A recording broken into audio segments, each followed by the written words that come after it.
Tonight,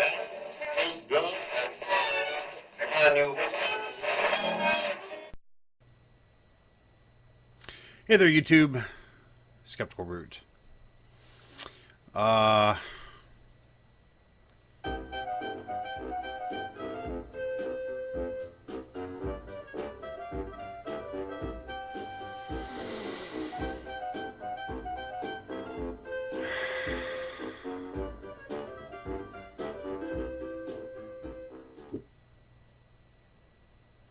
Yeah, Steve. First of all, I don't think anything is killing the atheist movement.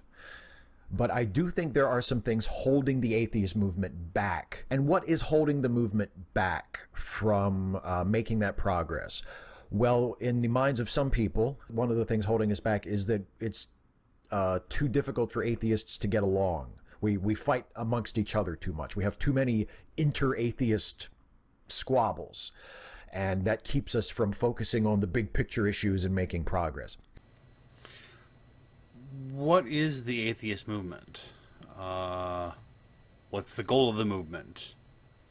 Who becomes a member? Who can be a member of the atheist movement? And who decides who's a member of the atheist movement? And to an extent, I agree. But when some of the most visible members of the atheist community are blatant anti-feminists and rape apologists, or use their platforms to espouse racism, just flat out racism, or use their platforms to incite abuse and harassment against others, to take part in cyberbullying, to attempt to use their mob of followers to silence other people. You call people in the movement racist, bigots, and rape apologists, or those that incite people to harass others, but then later in the video claim it's a social justice or humanist movement. How does that work? These are not trivial problems to me. And these are not people, the people who engage in that type of behavior. They are fellow atheists of mine, unfortunately. I'm embarrassed to say that, but they are fellow atheists of mine. I have no interest in getting along with them. I have no interest in making peace with them. And you aren't interested in making peace with them? I don't want to unify with them, and I don't particularly want to be a part of an atheist movement that seeks to unify with them. One of the problems, I think, with the atheist movement, and one of the things that is holding it back, is not that we can't get along. It's that the perception is that we as a group are perfectly fine with the loud, obnoxious, bullying, bigoted members of our group. We'll just pretend they aren't there, even though they have, in many cases, hundreds of thousands of followers on social media and are leaving a very large footprint in atheist circles and are having a great deal of influence on the voice and the character of the atheist community and the atheist movement as it is perceived, especially from the outside. Names, please. If you're going to call out racists, bigots, and misogynists, then call them out by name. Decide you're going to be against them and not tell us who you mean. I mean, that's about as useful as God said so. If we're disagreeing over pizza toppings, you know, okay, we can get past that. If we're disagreeing over which team we're going to root for in the World Series, you know what? I'll pull for the Orioles. You pull for the Cubs. That is not necessarily a prediction, by the way. And may the best team win. No problem, right? We can get past that. That's not anything that's going to cause a schism that can't possibly be closed. But if one side is pushing misogynist bullshit, if one side is pushing harmful false narratives about women or about black folks or about Muslims or about name your marginalized group, and the other side is people saying, oh, hey, that's not cool, I don't think that's a disagreement that can or should be reconciled. I don't think a disagreement over whether or not racism is still a problem in our modern society is a trivial disagreement that we should just sweep aside. Because that disagreement and the assumptions that underlie that disagreement will have ramifications throughout the community, throughout the movement. Define racism. Define rape apologist. Define bigot. Or tell me how to recognize one objectively. How welcome do you think black non-believers would feel in an atheist community, an atheist movement, where the majority of white atheists believe that racism isn't really a problem and that black folks just need to suck it up and grow up and just deal with their problems and stop trying to talk about systemic racism and institutional discrimination and all of these other things? How do you think that would make, how would you feel if you were in that situation, if you were a black non-believer and you found that attitude among white folks in your group to be very prevalent?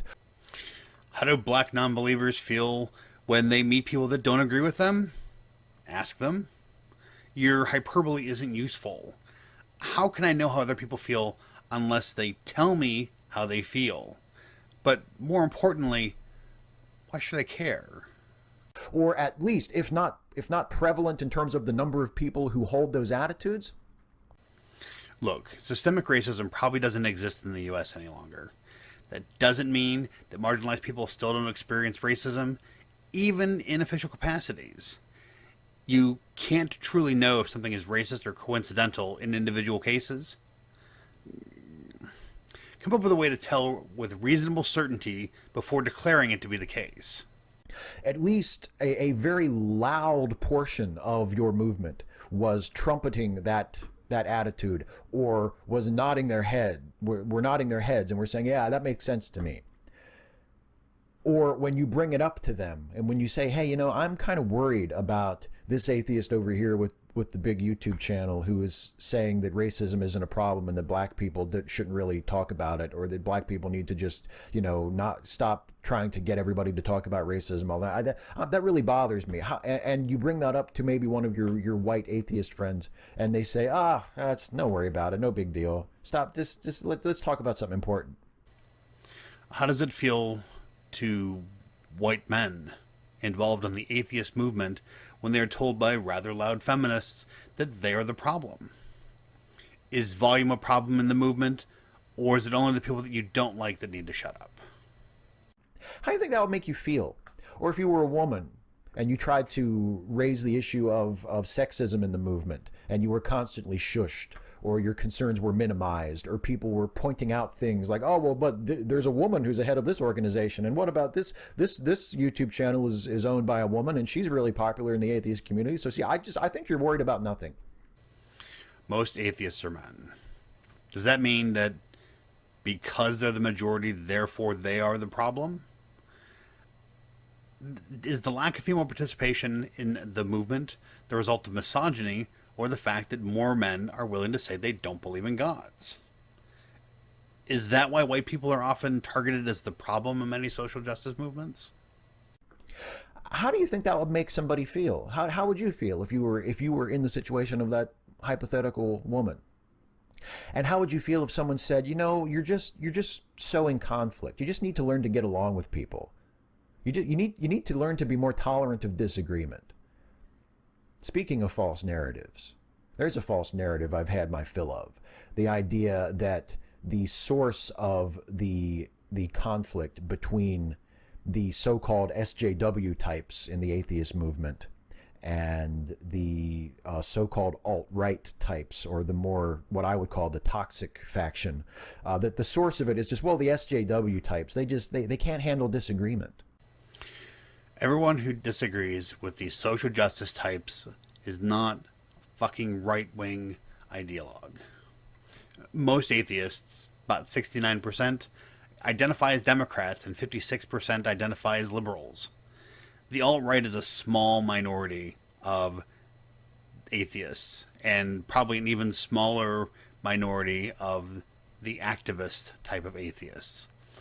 Of the top 10 YouTube atheists, for example, how many of them do you think are conservative, let alone right-wing? One, maybe? When I moderate my comment sections on my videos, and I've been very open about that. I moderate comments on my videos. I use the block button and the mute button very liberally on Twitter.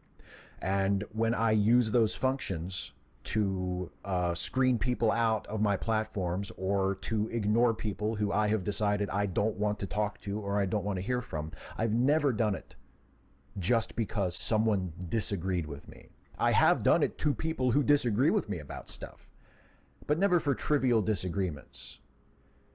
Disagreements about important stuff. Disagreements about whether or not feminism is a positive force in our culture or whether it's cancer. Wait. I saw the exchange between you and Deconverted Man before you blocked him. You want to try that again? I mean, heck, you blocked me on Twitter before I had said anything to anyone. Disagreements on whether racism and white supremacy are actual problems in our society that need to be addressed, or whether they're just figments of oversensitive black folks' imaginations. See, I don't consider that a trivial disagreement. And I don't consider those ideas, the ideas of people who want to push those narratives, that racism is no longer a problem, that sexism isn't a problem, or at least that sexism isn't a problem in the West. Even people that you disagree with agree that these are things that need to be addressed. Are some people racist? Yes. Some people sexist? Yes. Are they so systemic that we need to spend every waking hour criticizing groups for having members that may hold one of these views? No. You seem to have lost your mind about the scale and scope of this instead of the problem itself. Go ask somebody that you hate, whether it's Sargon of Akkad, or Bering, or AIU, or Thunderfoot, or the Amazing Atheist, if they think that these issues need to be addressed. I have no interest in hosting those ideas on my platforms, and I have no interest in wasting time talking to people who hold those ideas. And I would really like it if the atheist movement and the atheist community in general were way less accepting and tolerant of people with those ideas, because those ideas are repugnant and awful and bigoted and backwards, and they are holding us back. No one says that racism or sexism isn't a problem. It's just not a systemic problem like it used to be. It still needs to be addressed, but on the individual level, fighting this type of oppression it's futile. It's oppressive in itself. It's overbearing and it's redundant.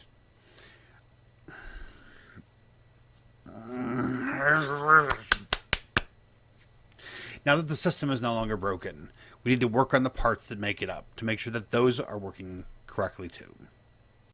The atheist movement, for those of you who don't know, is a human rights movement. The atheist movement, despite how some people might try to characterize it, despite how strenuously some people might try to deny it, despite how uncomfortable this term makes some people, is a social justice movement. Oh, so now it's a human rights movement? A social justice movement centered around the idea that we don't believe in gods? What logical steps did you take to come to that conclusion? And a social justice movement cannot be successful if it includes and embraces and tolerates viewpoints from people who consider the very concept of social justice to be cancerous. Again with the we, you cannot correct voices that you cannot hear. And if you cannot hear them, you don't really know what they say. You wall yourself off in an echo chamber and just assume you know what people are saying. When was the last time you engaged with somebody with a different perspective and actually listened to them? Here's a thought. If you are a member of the atheist movement, you are active in some way, you're an activist, you are an organizer, you write a blog or host a podcast or host a YouTube channel, and your response to the toxic atheists, the ones that spew racism and misogyny and religious bigotry, if your response to them is silence, but your response to those who speak out against them is to caution them about sowing discord and dividing the community, I think it's you who are holding the movement back. Who are you to judge how I decide to spend my time as an activist? This is one of those, if you're not with me, you're against me screeds. Nice work there, Steve. That's not dogmatic at all. This conflict that I've been referring to in this video, this conflict between the more socially conscious atheists and the toxic, asshole, obnoxious, bigoted, bullying atheists. We are good, and everyone that doesn't agree with us is an asshole. I suspect that we has changed from the start of the video. This conflict is not what is holding the atheist movement back. What is holding the atheist movement back is that there are too many atheists in the group, including relatively prominent members of the group, who are treating the conflict as though it's trivial. This is not a trivial conflict, and the result of this conflict will determine not only the character, but the ultimate fate of this movement. And if you're someone who wants to see the atheist movement grow in influence and relevance, eventually, you are going to have to come around and accept the fact that not all of the disagreements that separate atheists from other atheists are trivial disagreements. This conflict is over scale, not goals. How can this not be considered trivial? Some of them are downright fundamental. And the question of what kind of a movement we are going to be is maybe the most fundamental question that activists or would-be activists in the atheist movement can wrestle with. Are we going to be a serious, legitimate social justice, human rights movement? Or are we going to be a movement that tolerates and tacitly supports, or in some cases explicitly supports, people who spew racism and misogyny and rape apology and religious bigotry? We can't be both. Damn it. Atheism is just not believing in gods. Stop trying to make it something else. How does not believing in gods translate into social justice? Show me that path. Can you? I probably not. It's a position on one claim, whether or not there are gods. We atheists don't have to pick any more than we have to choose in Pascal's wager. It's not a binary choice. We have to be one or the other. And wanting to be the former, wanting to be the legitimate social justice movement, does not require us to become an echo chamber, does not require us to sacrifice our ideological diversity. You're right, Steve. It doesn't need to be an echo chamber, but you've spent several minutes of this video talking about how, when, and why you block people that disagree with you. A real legitimate social justice movement, like feminism, or like the Black Lives Matter movement, is a place that plays host to energetic, vigorous debates, that is a place of great disagreement, of great ideological diversity. Anyone who tells you that feminists practice some form of groupthink and don't tolerate dissent either doesn't know anything about feminism or is someone who is selling you a bill of goods. The majority of debates that I've seen in the feminist movement revolve around how we quantify the oppression of groups and which groups of oppressed people are worthy of addressing first. This is not a vigorous debate. This is like arguing over whether it would make more sense to have a tax rebate or tax credit or a stimulus check to stimulate the economy. The conclusion is already agreed to before the conversation even begins. Is someone who is trying to mischaracterize a movement in order to legitimize his own bigotry by saying, oh, those feminists, they didn't like what I had to say. What a bunch of group thinkers. What a bunch of special snowflakes. What an echo chamber they have over there. Legitimate social justice movements like feminism, like Black Lives Matter, like LGBTQ justice movements are very tolerant and welcoming of disagreement, of legitimate disagreement. Not so tolerant of bigotry. Not so tolerant of bullying. Not so tolerant of harassment. Steve has apparently never been on Twitter, Facebook, YouTube, or Tumblr. So, atheist movement. We can be one or the other. We can be a serious, legitimate movement that will actually do some good for people, or it can be a clubhouse for assholes. It's got to be one or the other. Can't be both.